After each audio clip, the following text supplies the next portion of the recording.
Alright, y'all. This probably won't be a long video, but hopefully it'll be a video that inspires you a little bit or something. Maybe you'll get something out of it. Maybe this is just some of my thoughts and opinions on different things, but here we are in America, 2021 and beyond, whatever. I believe we are under siege right now. By that, when all of us who are prepping and beyond that, the patriots, there's a lot of people who are patriots, or at least talk about patriot things, that are not preppers. So, addressing that as well. You got a lot of people that are, super into guns, don't tread on me and all that are not preppers, homesteaders, or anything like that. They can be somebody living in the suburbs or even in a big city somewhere that goes out to a range and, whatever. So, with all of that being said, every one of us who are pro-freedom, pro-Second Amendment, and all of that, conservative-minded, are under siege. I don't hear as much about it now, but honestly I don't keep up with it as much either. But last year, let's see if I got that right, I think it was late 2019, early 2020, before the pandemic, here in Virginia, when there was landslide Democrats.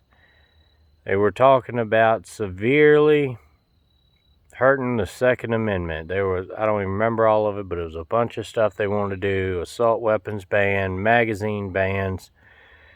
They wanted to make it to where kids under 18, I think, couldn't shoot a gun, parental supervision or not, so that would eliminate all youth hunting. And a lot of people got stirred up. Of course, that's when they had that big Second Amendment rally at the Capitol, I think it was. Yeah, I think it was the Capitol. I really can't remember. Like I said, it was late 2019, early 2020, something like that. And it was a big turnout. It was a lot of people from a lot of different places, different states and stuff like that.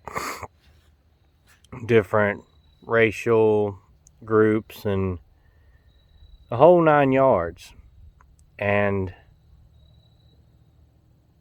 let's see, it may have been earlier than that. It may have been early 2019. I don't remember. But anyway, when they come time to vote on it, it didn't pass, and they shelved it and was thinking about bringing it back the next year. I guess would have been 2020. Then the great pandemic plague hit, and they didn't even bring it up. So anyway, but that got a lot of people riled up.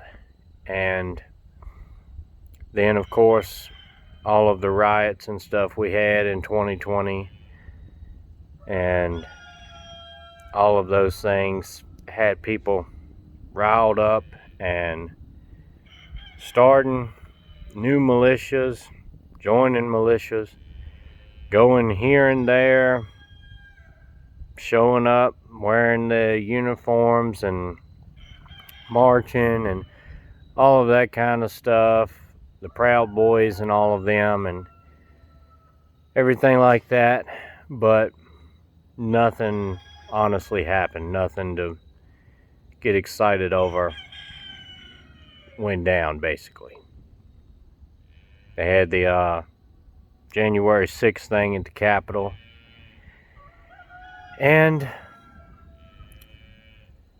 in my opinion, it accomplished nothing.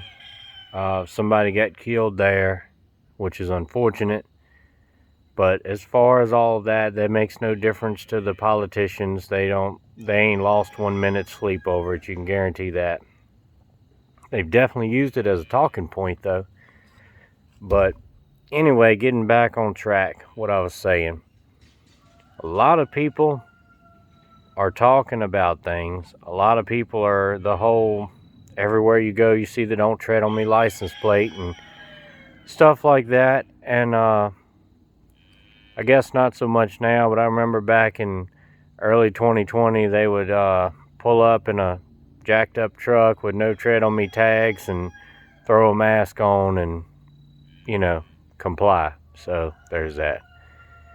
But my point is, a lot of people talk about things and they don't do anything. In my opinion, fighting back and resisting is a lot more than pew-pew things. In my opinion, when you raise your own food, your own animals, you can and preserve your own food and live the self-sufficient lifestyle that people in the early days of the country and back in the Depression lived. That's how you fight back. That's how they don't control you.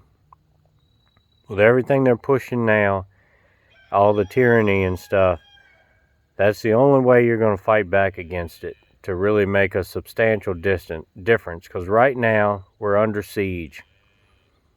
I don't see them rolling in tanks down the street anytime soon. But they're already conducting warfare. We're under siege. And under siege is when they had an enemy that was too strong, or, it wasn't a definitely I'm going to win thing. They would just surround them, starve them out, stop the supplies coming in, things like that, instead of going in guns blazing. And that's what's happening right now. They are going to try to starve us out before a great battle. So every time we add an animal, I go out here to the chicken house and get a dozen of eggs. Every time we go pick food out of the garden and can it, that's our way of resisting. Not only is that food that we don't have to rely on a supply line for, it's also 100% natural and organic with no bullcrap on it. There's no chemicals, none of that kind of stuff, no poison. That's what we want for us and our kids.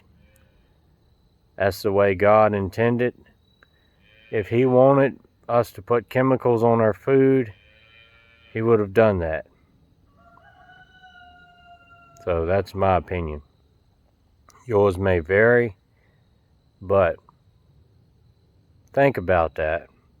Maybe somebody that's not into prepping or homesteading or something come across this video. Maybe it'll get you thinking. Maybe there's other ways to resist than pew-pew stuff. I'm not saying that it won't come to that eventually. I'm just saying you can do a better job fighting when you got a full belly. Alright, that's about all I got for this one. Stay prayed up, prepped up, and strapped up. See ya.